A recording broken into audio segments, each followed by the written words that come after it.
আসসালামু আলাইকুম। আমি ইয়াসমিন কেয়া। আজকে আমি চলে গিয়েছিলাম আমার ফ্যামিলি সহ আমার ভাগিনার জন্মদিনের অনুষ্ঠান খেতে।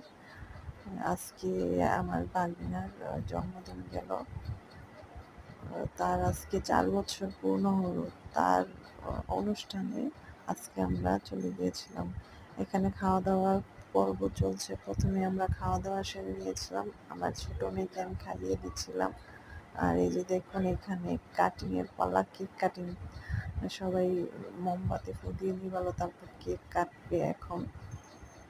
এখানে আমার ভাগিনা, তারপর ভাগ্নি, আমার মেয়ে, আমার যত আত্মীয়-স্বজন ছিল তারা সকলেই ছিল। কেক কাটলো।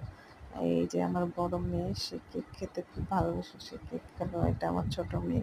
সেও কেক খেতে খুব পছন্দ করে। তাদের মিষ্টি জিনিসটা খুবই পছন্দ। তারপর আমি খেয়ে নিলাম।